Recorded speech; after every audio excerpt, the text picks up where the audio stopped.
Hello friends, welcome on Detail Study. I'm available here for you with data handling chapter 16. Chapter 16 में हमें काफ़ी interesting questions दिए गए हैं। तो 16 डाटा हैंडलिंग से रिलेटेड है।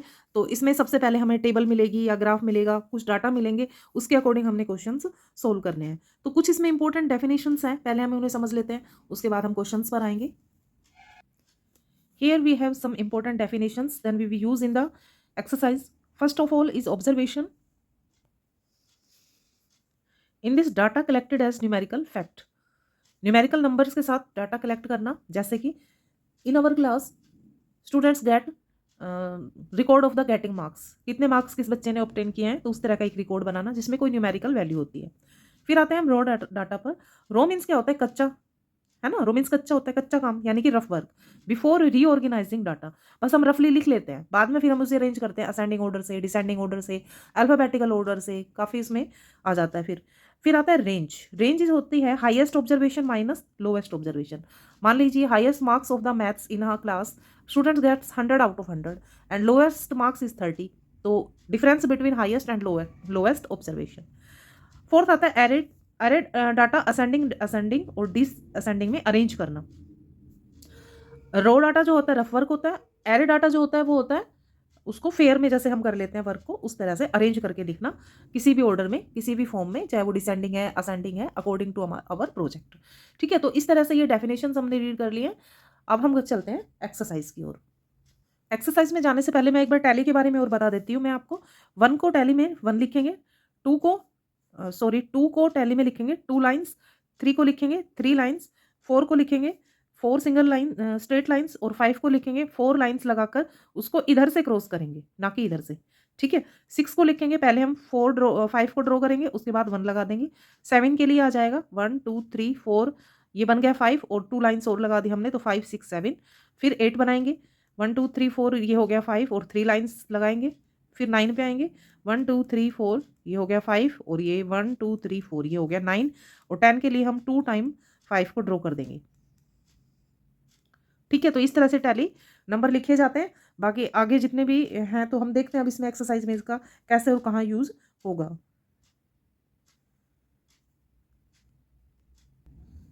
क्वेश्चन नंबर 1 में हमें डाटा दिए, ये डेफिनेशंस दी गई हैं जो मैंने चारों आपको पहले ही करवा दी हैं, तो वहाँ से आप नोट करके लर्न कर सकते हैं। दूसरा है complete the following frequency distribution table. हमें एक टेबल दी गई है और टैली मार्क्स में हमें ये मार्क्स दिए गए हैं, तो वो हमें फ्रीक्वेंसी बतानी है यहाँ पर। तो मार्क्स है 3 मार्क्स जो है वो 1 और 2 बच्चों ने, तो फ्रीक्वेंसी आ गई यहाँ पर 2। 5 मार्क्स जो हैं वो इतने बच्चों ने ऑब्टेन किए हैं, तो ये 5 होता है, 6 7 8 9, तो यहाँ लिखेंगे 9। 7 नंबर पे है 5 और 5 10, 10 और 1 11। 9 नंबर जो गेट किए हैं बच्चों ने वो 1 2 3 4 है। 11 मार्क्स जो है वो 5 और 5 10 स्टूडेंट्स के हैं, फ्रीक्वेंसी है ये एक्चुअली। 13 जो है वो 5 और 5 10 है, और 15 मार्क्स है वो 5 और 3 8 है। तो ये हमने यहाँ पर इनकी फ्रीक्वेंसी, इनको काउंट करके लिखी है जो टैली मार्किंग हमें दी गई थी। हम आ गए 16B पर। 16B में हमें कुछ बार ग्राफ के बारे में बताया गया है। ग्राफ देखिए कई टाइप के होते हैं, पिक्टोग्राफ होता है, बार ग्राफ होता है। तो ये जो हमें ऐसे बार के टाइप में दिखाई देता है इसे हम बार ग्राफ कहते हैं। तो कुछ इसमें से क्वेश्चंस हमसे वो पूछेगा, ठीक है। ऑब्जर्व करना है हमने ग्राफ को पहले, फिर हमने इन क्वेश्चंस के आंसर देने हैं। तो पढ़ते हैं, देखिए पहले ग्राफ की रीडिंग कर लेते हैं। The following bar graph represent the average production in million ton of rice in 2005। 2005 में राइस की जो प्रोडक्शन हुई है उसके से रिलेटेड ये ग्राफ है। Some large rice producing countries of the world. ठीक है, तो इधर लिखी गई है कंट्रीज, और ये जो है वो नंबर ऑफ टन में, मिलियन टन में, ये यहाँ पे प्रोडक्शन ऑफ राइस इस तरह से वर्टिकल लाइन में दिया गया है। Read the graph and answer the following questions. तो ग्राफ को देखकर हमें इन क्वेश्चंस के आंसर देने हैं, वो हम यहीं पे नोट डाउन करते जाएंगे। What is the production of rice in India. India में राइस का प्रोडक्शन कितना हुआ है? तो देखिए इंडिया की जो हमारी ये बार है ये कहाँ तक गई है? 100 नंबर तक। ठीक है, तो इसका मतलब 100 मिलियन टन, तो यहाँ पर हम लिख देंगे 100 मिलियन टन्स।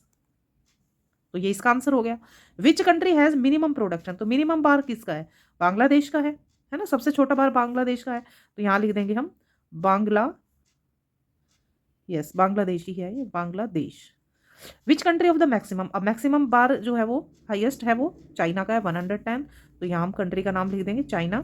फिर आता है which country produce 70 million ton of rice. तो 70 पर किसका बार आकर रुकता है? तो ये रुक रहा है यहाँ पर थाईलैंड का, यहाँ देखिए, ठीक है। तो यहाँ इसके क्वेश्चन के आंसर में लिख देंगे हम थाईलैंड, है ना, बिल्कुल सिंपल। हमने सिर्फ बार देखना है कहाँ तक उसकी हाइट है और क्वेश्चन के आंसर लिखने हैं। क्वेश्चन 2 पर आ गए हम, देखिए read the bar graph given below and answer the following questions. ये इधर जो दिया गया है वो measurement of rainfall in millimetre में, ये रेनफॉल का मेजरमेंट है। इधर दिया गया है स्टेट, किस स्टेट में कितनी रेनफॉल हुई है, उसके अकॉर्डिंग हमें क्वेश्चंस का आंसर देना है। Delhi is the state which receive maximum या मिनिमम रेनफॉल। तो देखिए दिल्ली का जो बार है वो सबसे छोटा है, तो इसमें हम क्या लिखेंगे, मिनिमम लिखेंगे। फिर आते हैं हम सेकंड पे, which of the state maximum rainfall. तो मैक्सिमम देखिए बार किसका है, महाराष्ट्र का, तो यहाँ पर आंसर में हम महाराष्ट्र लिख देंगे, महाराष्ट्र हो गया। आगे आता है which state has 500 mm rainfall. तो 500 यहाँ पर ये देखिए गुजरात का है, बार जो है वो 500 तक गुजरात का जाता है, तो गुजरात लिख दिया हमने। Punjab receive dash mm of rainfall, तो पंजाब का जो बार है वो 300 तक गया है, तो यहाँ हम 300 इसमें लिख देंगे। चलते हैं क्वेश्चन नंबर 3 पर। The following bar graph represent the average monthly fees charged by the public school of a city over period of 6 years 2001 to 2006। तो ये बार ग्राफ कुछ इस तरह से दिया गया है, ये इधर ईयर्स लिखे गए हैं और इधर लिखे गए एवरेज मंथली फीस 2001 में, 2 में, 3 में, 4 में और 5 तक। तो क्वेश्चंस के आंसर हमें देने हैं इस बार को देखकर। क्वेश्चन फर्स्ट हमसे पूछा गया what is the period covered in the bar graph. तो जो बार ग्राफ में पीरियड कवर किया गया है वो 2001 से लेकर 2006 तक इसमें बोला गया है।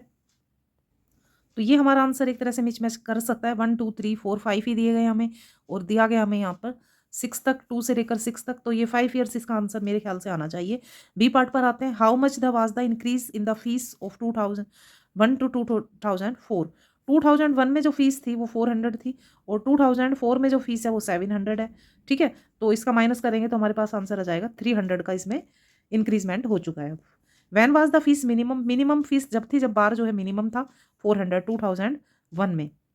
What was the maximum fees, maximum fees कितनी है, मैक्सिमम फीस जो है वो सबसे बड़े ग्राफ की देख लेते हैं हम, 700 है। Did the fees increase in uniformly uninformally, sorry uniformly लिखा हुआ है, क्या ये यूनिफॉर्मली बढ़ी है, नहीं, बढ़ने के बाद फिर घट भी गई है, तो इसका आंसर हम नो में लिखेंगे। यूनिफॉर्मली होता है जब बढ़ती ही जाती सारे बार ग्राफ ये नीचे से ऊपर की तरफ जा रहे होते, लेकिन फिर यहाँ पर 4 के बाद 5 में डाउन पे गया है, इसलिए यूनिफॉर्मली नहीं इंक्रीज हुई है। क्वेश्चन नंबर 4 को लेते हैं। क्वेश्चन नंबर 4 में हमें एक बार दिया गया है और इधर हमें दिए गए हैं स्टेट 2005 में की, और यहाँ पे नंबर ऑफ क्राइम दिया गया है, किस स्टेट में कितना क्राइम हुआ है। तो क्वेश्चन पूछा है which state had reported the maximum number of crime. तो मैक्सिमम बार है जो यूपी का है, तो यहाँ पर ही क्राइम सबसे ज़्यादा हुआ है। नेक्स्ट क्वेश्चन के लिए ना पेज को कवर करना पड़ेगा, हमें नेक्स्ट पेज पे चलते हैं। क्वेश्चन 2 में दिया है which state had reported the minimum number of crime, किस स्टेट में सबसे कम क्राइम है, और what is the ratio maximum number of crime and minimum number of crime. तो दोनों का साथ में पढ़ लेते हैं। पहले हम देखते हैं मिनिमम क्राइम जो है वो किस स्टेट में है। मिनिमम स्टेट, मिनिमम बार जो है हाइट वो ग्राफ को दिखाएगा। गोवा का बार जो है सबसे छोटा है, इसका मतलब मिनिमम क्राइम गोवा में हुआ है। अब मैक्सिमम मिनिमम का रेशो हमने फाइंड करना है, तो मैक्सिमम 40 है और मिनिमम जो है वो 15 है। तो we will write answer of the B part Goa, क्योंकि गोवा में सबसे कम क्राइम हुआ है। और रेशो इसने पूछा है मैक्सिमम और मिनिमम का, तो वो आ जाएगा 40:15, ठीक है। मैक्सिमम 40 था, मिनिमम 15 था, 5 से कैंसिल कर देंगे, 8:3, ठीक है। Part number D, what is the difference in the number of crime reported in the state Bihar and Tamil Nadu. दोनों का हम देखते हैं क्राइम नंबर क्या है, फिर माइनस कर देंगे। तो देखिए बिहार में है नंबर 35 और तमिलनाडु का नंबर है 30, ठीक है। दोनों को लिखेंगे और माइनस कर देंगे, यही कर देते हैं हम इसको, इसका भी यही सॉल्यूशन कर देते हैं। 35 - 30, तो वी विल गेट आंसर आ गया हमारा 5। तो इस तरह से क्वेश्चन नंबर 4 भी हमारा कंप्लीट हो गया है। लेकिन ये जो है ना हंड्रेड्स में दिया गया है, तो ये डिफरेंस 5 आया है, तो इसे हम 500 करके लिखेंगे, ठीक है, क्योंकि एक नंबर का यहाँ पर 100 मीनिंग है, तो 100 से मल्टीप्लाई करके हमारे पास 500 आ जाएगा। अब आ जाते हैं हम क्वेश्चन नंबर 5 पर। Study the double bar graph given below the answer of the following question if each student play only 1 game. तो ये हमें डबल बार ग्राफ दिया गया है, यानी हॉकी का, फुटबॉल का, क्रिकेट का, टेनिस का और बैडमिंटन का। 2 क्लास साथ में चल रही हैं, ये क्लास 7th है और ये क्लास 8th है, ठीक है। ब्लू कलर में क्लास 7th है और ग्रे कलर में क्लास 8th है। इधर नंबर ऑफ स्टूडेंट्स हमें गिवन है। तो चलिए क्वेश्चन को रीड करते हैं। Which sport is like the least by class 7। अब लीस्ट बाय क्लास 7 के लिए हमें ब्लू लाइन लेनी है। ब्लू लाइन में सबसे छोटा बार किसका है? इसी का है, हॉकी का, है ना। तो which sport is liked the least by class 7? Class 7 जो है वो हॉकी सबसे कम खेलना पसंद करती है, तो हम यहाँ पर लिख देंगे हॉकी। सेकंड जो है, how many students of class 8 like hockey and tennis in all? How many students, class 8 के स्टूडेंट जो है वो हॉकी खेलते हैं, 6 स्टूडेंट, यहाँ 6 लिख लेंगे। और क्लास 8 के टेनिस के जो खेलते हैं स्टूडेंट्स, उनका नंबर है वो भी 8 है, ठीक है। तो दोनों को मिला देते हैं अगर हम, 6 + 8, तो हमारे पास आ जाएगा 14 स्टूडेंट। सी पार्ट पर आ गए, how many students are there in class 8? तो क्लास 8 का जो बार ग्राफ जहाँ तक जा रहा है वहाँ पर हम इनको लिख लेंगे। तो क्लास 8 के लिए ग्रे लाइन लेनी है, ये 6 था, यहाँ पर जो है वो है 12, और ये इस बार ग्राफ में है 20, इस बार में है 8, और इस बार में है नंबर ऑफ स्टूडेंट्स इज 10। अब इन सब का एडिशन कर लेंगे हम, 12 और 6 18, 18 + 20 38, 38 + 10 48, और 48 में 8 को ऐड करेंगे तो 56। तो यहाँ पर नंबर ऑफ स्टूडेंट जो हैं वो आ गए हैं 56 of class 8। Question D, for which sport the number of student of class 8 and is more than class 7? किस गेम में क्लास 8 के बच्चे ज़्यादा हैं क्लास 7 से? तो देखिए ग्राफ में कंपैरिजन कीजिए, यहाँ पे 7 क्लास का ग्राफ बड़ा है, यहाँ पर भी बड़ा है, यहाँ भी बड़ा है, और यहाँ भी। सिर्फ जो क्रिकेट है वो ज़्यादा बच्चे खेलते हैं 8th क्लास के, ठीक है। तो क्रिकेट में 8th क्लास का ग्राफ बड़ा है 7th क्लास की बजाय, तो यहाँ लिखेंगे cricket. Next question, for how many sports students of class 7 are more than class 8? How many sports students of class 7 are more than class 8? तो क्लास 8 के स्पोर्ट्स स्टूडेंट्स तो अभी हमने काउंट किए 56, क्लास 7 के स्पोर्ट्स स्टूडेंट्स और count कर लेते हैं। ये हो गया 8, ये हो गया 16, ब्लू लाइन को कवर करेंगे, और ये हो गया 18, ये यहाँ पर आ जाता है 12, और ये हो गया है हमारा ऑल्सो 12, ठीक है। एडिशन करेंगे, 8 और 16 24, 24 में प्लस करेंगे हम 18 को, तो आएगा 42, 42 में हम 12 को ऐड करेंगे तो आ जाएगा 54, और 54 में फिर हम 12 को ऐड करेंगे तो 54 में 12 ऐड करके हमारे पास आ जाएगा 66। तो 66 7th के हैं और 56 हैं 8th के, तो 10 स्टूडेंट्स जो हैं वो ज़्यादा हैं क्लास 7th में। Find the ratio students like badminton class 8th। Class 8th के स्टूडेंट बैडमिंटन खेलते हैं, क्लास 8 के स्टूडेंट हैं वो 10 है, और student who like football 7th class के स्टूडेंट जो फुटबॉल खेलते हैं 7th क्लास के वो है 16, ठीक है। तो इनका रेशो आ जाएगा 5:8। तो इस तरह से ये क्वेश्चन भी हमारा कंप्लीट हो गया है। क्वेश्चन 6 लेते हैं इस एक्सरसाइज का last question, study the double bar graph, show the below and answer the question of the following. तो ये डबल बार ग्राफ हमें जनवरी से लेकर जून तक दिया गया है, ठीक है, और इधर दिए गए हैं सेल, और ये हो गए हैं मंथ। ब्रांड ए ब्लू लाइन के लिए है, और ब्रांड बी जो है वो ब्लैक लाइन के लिए, ग्रे लाइन के लिए। क्वेश्चन 1 पूछा गया है, what information is represent by the double bar graph?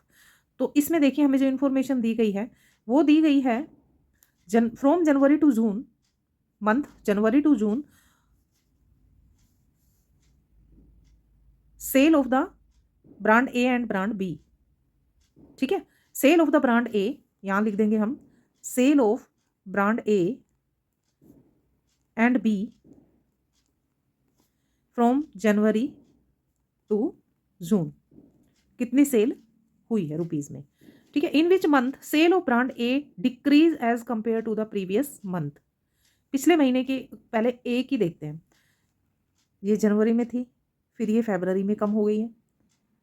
A brand हमारा ब्लू है, ये फरवरी में कम हो गई है, फिर मार्च में जितनी थी अप्रैल में कम हो गई है, फिर मई में जितनी थी फिर जून में कम हो गई है। तो देखिए इस क्वेश्चन के आंसर में तो हम ये ही लिख सकते हैं भाई, जितने जनवरी में थी फरवरी में उससे कम है, मार्च में फिर उससे कम है, अप्रैल में फिर उससे कम है ना। तो यहाँ तक हम कोई भी मंथ का मैच कर सकते हैं, जैसे जनवरी टू फरवरी भी लिख सकते हैं, फरवरी टू मार्च भी लिख सकते हैं। तो मार्च में कंटिन्यूसली प्रीवियस से कम हो रही है, मार्च के बाद से फिर बढ़ी है, ठीक है। तो ये हम मार्च भी लिख सकते हैं यहाँ पर। सी में आ गया है, what is the difference in sale of both the brand for the month of June. जून में दोनों ब्रांड में जो सेल हुई है वो 36 और 31 की हुई है, तो 36 माइनस 31 तो हमारे पास आ गया 5, क्योंकि ये लाख रुपीज़ में है तो 5 lakh. Find the average sale of brand A for the 6 month. Average निकालना है हमने, तो जो 6 मंथ में ब्रांड ए की सेल हुई है उसे हम ऐड कर लेंगे। ठीक है, ब्रांड ए के बारे में पूछा गया है, तो 57 प्लस फिर हुई है 42, फिर हुई है 40 प्लस 30 प्लस 34 और प्लस 31। इन सब नंबर को हम पहले ऐड करेंगे, तो इनको ऐड करके हमारे पास आया है 234। इसे हम डिवाइड करेंगे 6 से, क्योंकि ये 6 नंबर के बारे में बात कर रहा है, तो 6 से हम डिवाइड करेंगे, तो डिवाइड करने के बाद हमारे पास आ जाएगा 39। ठीक है, पार्ट नंबर ई लेते हैं। List of all month for which the sale of brand B was more than brand A. तो चलते हैं देखते हैं, ब्रांड बी जो है ग्रे कलर बड़ा है, एक तो है अप्रैल में, which the sale of brand B more than brand A. Yes, एक तो अप्रैल में है, एक तो जून में है, दो में ही ये बार जो है यहाँ पर भी है, मई में भी है। ब्रांड बी का बार जहाँ बड़ा है वो इन फरवरी में भी है। तो list all month of the which brand B more than brand A, से ज़्यादा हमें बताना है ना। Sale of brand B was more than that of brand A, तो मोर देन तो हमारा यहाँ पे है, ये 3 मंथ में है, अप्रैल में और जून में। ठीक है, क्योंकि ये बार जो है यहाँ पर फरवरी में भी है, बड़ा आ रहा है, तो ये 4 मंथ हम लिखेंगे। जनवरी और मार्च में तो कम है, ब्रांड बी जो है वो कम है, और जबकि इसमें बताना है बी ब्रांड जो ज़्यादा है, तो यहाँ पर हम लिखेंगे मंथ ऑफ, ये देखिए इधर देखेंगे हम, तो यहाँ पर ब्रांड बी कम है, यहाँ ब्रांड बी ज़्यादा है, तो फरवरी का एफ लिख दे रही हूँ मैं। यहाँ मार्च में भी ब्रांड बी कम है, अप्रैल में ब्रांड बी ज़्यादा है, और मई में ब्रांड बी ज़्यादा है, और जून में भी ब्रांड बी ज़्यादा है। तो अगर बी ब्रांड को बताना है तो फिर ये 4 मंथ है, और अगर ए ब्रांड को बताना है, ए ब्रांड की सेल ज़्यादा है, तो फिर आता है जनवरी और मार्च। अब आ जाते हैं हम इसके पार्ट नंबर 6 पर। Find the ratio of sale of brand A as compare brand B for the month of March. मार्च में चलते हैं और दिन का रेशो देख लेते हैं ए और बी का। तो ए का रेशो है 40 और बी का रेशो है 35, तो लिख देंगे हम यहाँ पर 40 रेशो 35। तो इस तरह से ये बार ग्राफ से रिलेटेड हमारी एक्सरसाइज कंप्लीट हो जाती है। मिलते हैं स्टूडेंट्स नेक्स्ट वीडियो में, नेक्स्ट एक्सरसाइज, नेक्स्ट क्वेश्चंस के साथ। तब तक आप और अपना और अपनों का खास ख्याल रखिएगा। Thank you students to watching my video. I like your comments. Thank you students. Bye bye and Radhe Radhe.